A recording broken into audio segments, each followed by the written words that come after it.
Donald Trump's foreign policy, such as it is completely anathema to the American values. Remember those, the things that we used to hold dear? At least one major party continues to. It's just not named the Republicans. And now we're watching Donald Trump basically operate out of Putin's playbook, eating out of Putin's hand. A Russian sympathizer as U.S. president and vice president? How else can we describe how Donald Trump is cutting the legs out from under and other body parts from under President Zelensky of Ukraine, calling him the dictator that started the war when we know that's a lie, as he's trying to force down Zelensky's throat a undemocratic resolution of the aggression of Russia against the sovereign, independent, democratic country of Ukraine, one where the Ukrainian leader is much more popular by about 20 points than our own United States president. We cover it all. One place, Legal AF, the After Dark edition. Take a listen. You've got, before we even get to Zelensky, you've got Pete Hegseth, who wasn't even qualified for the weekday edition of Fox and Friends. He was only qualified for the weekend edition and to watch the ball drop on New Year's. And now he heads our Pentagon. And he goes around with Jack Posobiec. He's the guy that invented Pizzagate, that Democrats are eating babies and running a pedophile ring out of pizza parlors led by Hillary Clinton. I'm not making this up, guys. I know you think, did Popok take a new edible sponsor? What happened here?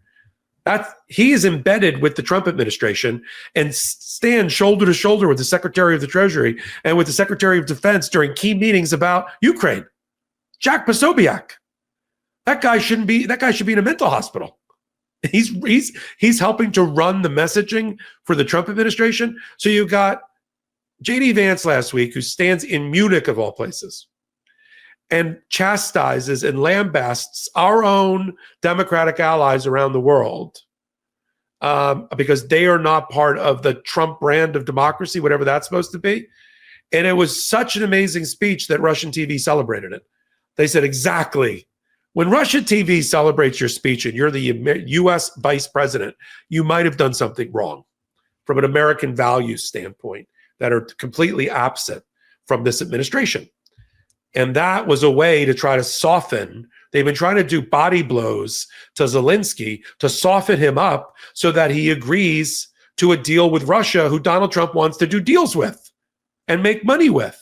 So Zelensky, who by the way, just to be clear, is more popular in his country than Trump is in our country. Donald Trump's approval rating is right now at the lowest in the first month of a presidency ever. Lower than Biden, lower than everybody by about 10 points. Zelensky is approved by 57% or 58% of his country. That's after a multi-year war where they've been clobbered. And for him to say Zelensky is a failed, mediocre comedian dictator who basically asked for it, asked to have his country taken over by Russia because they attacked Russia first, is propaganda right out of the Russian playbook. It's what Tucker Carlson says every night. It's what Carrie Lake says every night. It's what Jack Posobiec says every day. Turning the world upside down. Ukraine was attacked by Russia. They are a democratic ally of ours, and they, even if they're not in NATO, they demanded our protection. And Congress, including Marco Rubio, the Secretary of State, before he became Secretary of State, was fully in support of it. Now they make Zelensky out to be the bad guy, try to cut his legs out from under him before they negotiate the deal without him. It's going to be a deal cut by Donald Trump and Putin, and we're going to leave Ukraine out. Ukraine no longer trust, the people of Ukraine no longer trust the American people. And that's a sad commentary at this moment, because Donald Trump has so sullied the American brand of democracy around the world, as we said he would in the first month. What are you making of what they're doing to Zelensky on the way into his negotiations? If that's what shoving something down somebody's throat is now called. What's your take on it, Karen? I mean, look, we knew this was going to happen when Tulsi Gabbard was his nominee, right? Like, he loves Russia. He's always loved Russia. He thinks Vladimir Putin, like, I think he has a crush on him or something. I don't know what it is, but he's always really looked up to him as a tough guy, I guess. And so it's just no surprise, but it's really, I I have to say it's really upsetting and sad what they're doing. I mean, look, we have watched. I mean, we have watched what has happened in the Ukraine since Russia invaded, and that has just been horrendous. And people have been displaced. The Ukrainians have left there, but many have stayed and are fighting. People have died, and we have sent money, we have sent ammunition, we have sent arms. We have been helping them because you're not allowed to just go and steal someone's country. That's just not allowed. And that's what Russia has been trying to do with Ukraine. And just the fact that it's, and so that this is just yet another gaslighting lie, right? That Donald Trump, he says, oh, well, we spent $350 billion giving it to Ukraine. Well, it turns out that's a lie. We gave, I think, 118 billion, still a lot of money, but at least be accurate, right? If you're going to say something, be accurate. But he is not. And saying that Ukraine started it. They didn't start it. They didn't ask for this. This is something that Russia just in a land grab went to war against Ukraine, trying to seize the country and wear them down. And people have lost their lives. People have been living in horrendous conditions and trying to live their lives. A lot of fear, a lot of just death and losing loved ones, and just what happens during war. And I can't imagine what it must feel like to Ukrainians now, seeing that their biggest ally, people who had their back literally, has turned their back on them and is essentially saying that Ukraine started this war. They didn't. Saying that somehow they are to blame for this, and that we are parroting Vladimir Putin's own words. It's disgusting, and Europe is disheartened by this. Europe was our biggest ally. I just don't understand why we're doing this, why this is happening, and why more people aren't up in arms about this, why the American people aren't just completely furious by this. How could we possibly try to become friends with and trade with the likes of, Russian people are wonderful, beautiful people. This has nothing to do with Russian people. This has to do with Vladimir Putin and his horrible, corrupt government, where they jail people for no reason, they torture them, and they kill people. And it's horrendous what they do. It's a complete dictator, and it's the opposite of a democracy. And somehow this is who we are going to now support and go back to trading with and pretending like the Cold War never happened. It's just, this has got to be demoralizing for so many people, both inside this country, but mostly outside this country. And, God help us, because one of the reasons we're a superpower isn't because of us. It's because of our allies and who we have allied ourselves with. It's not, you can't do this alone. You can't do anything alone. And if you think that Russia, they're going to laugh, they are laughing. If you think no matter what we do, no matter what he says, Vladimir Putin has one person and one person's interest at heart, and that's himself. Any deal he makes with Donald Trump is as good as the piece of paper that it's written on. It's worthless and meaningless. And so, if God forbid something happens and we turned our back on our friends, they're going to turn their back on us, and God help us. I think it's disgraceful what's happening, and it's shameful. That's my view of what's happening.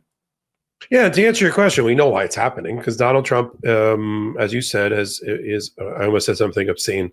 He's in bed with Putin, and he sees everything transactionally and commercially, and they want to make billions of dollars, not just for America, for the Trump family, by opening up the commerce with Russia. A commerce spigot that Biden and the rest of the free world shut off in order to punish Putin for his naked aggression and trying to take over Ukraine. Look, Donald Trump's doing the same thing to Congress. Donald Trump's doing the exact same thing to Congress that Putin did to Ukraine. He's stepping into a power vacuum. He's grabbing as much turf as possible until somebody fights back and punches him in the nose. It's not going to be this Congress. That's when people are like, how can he grab? How can he put out of existence independent executive branch agencies established by Congress by statute? Well, by tradition, he can't. But unless Congress fights back, he'll keep trying, which leaves us back to the reason we have legal AF. Courts and public interest groups. I mean, as we're speaking, the NAACP Lambda, other organizations, ACLU, the attorneys general of at least 22 states are filing cases 2, 3, and 4 at a clip. We're up to over 75 cases have already been filed against this administration, and we're in week 4. You know, we're going to hit my 3,000. We might surpass our 3,000. And this because he's going to continue to pressure test and use a fire hose to do it until he is told no, and grab as much power for himself and future presidents. See, the problem here is it's not just about this president. Sure, if we rebalance the checks and balance by giving the Democrats the House and the Senate, and if people are like, can't we impeach him? Sure, there'd be articles of impeachment already drawn up for what he's doing in foreign policy, for what he's doing against the transgender community, for what he's doing against women, what he's doing against immigration, and lopping off department heads. There'd be dozens of articles of impeachment, but you got to have control of the other side of the balance, the House and the Senate. So that's what he's worried about. He knows he's a short-termer. He knows that if he can't convince the American people that that he's doing everything in their best interest, forget about how much money he and his family have already made. The Trump family has made $200 million since he took office. I know people. I don't trade in magical thinking or hyperbole. $200 million, and the number is only going to. He's like any kleptocracy. He's going to walk out of office $1 billion richer in a transfer of wealth we have never seen before. So he looks at geopolitical issues not in consistent with American values and American diplomatic interest. He just looks at his own pocketbook and purse. I think it'd be great for Don Jr. and Eric to go develop an X, Y, and Z in Russia, right? So let's bring them back into the world of civilized countries. They don't deserve to be brought back, and this is exactly what they wanted. Putin has already won. He's already won. The fact that he put his hand up Donald Trump's backside and got him to parrot the talking points of the Kremlin about who was the aggressor and who's the dictator. He's won. The fact that they got rid of all of the anti-kleptocracy statutes and all of the they just got rid of it from the Department of Justice. We're not going after yachts. We're not going after money of oligarchs related to Putin any longer, because we're trying to normalize and socialize him. Until when? You know who's scared shitless right now? Poland. Poland's on the other side of Ukraine saying, holy cow, if that's how America's going to operate, we better look somewhere else. We wanted them turned towards the West instead of turned towards China and Russia. But a lot of them are probably thinking, I thought we were the Democrats. I thought we were the democracies. Welcome back. That's a show we invented 5 years ago called Legal AF, to sit at the intersection of law and politics like no other show on the YouTube dial. And if you know all about Legal AF, or you didn't get a chance to watch our most recent episode with Karen Friedman Agnifilo and me, there's a clip. Or if you can, help us grow organically by word of mouth, by people power. Send that off to people in your life. Ask them to join our journey as part of their own.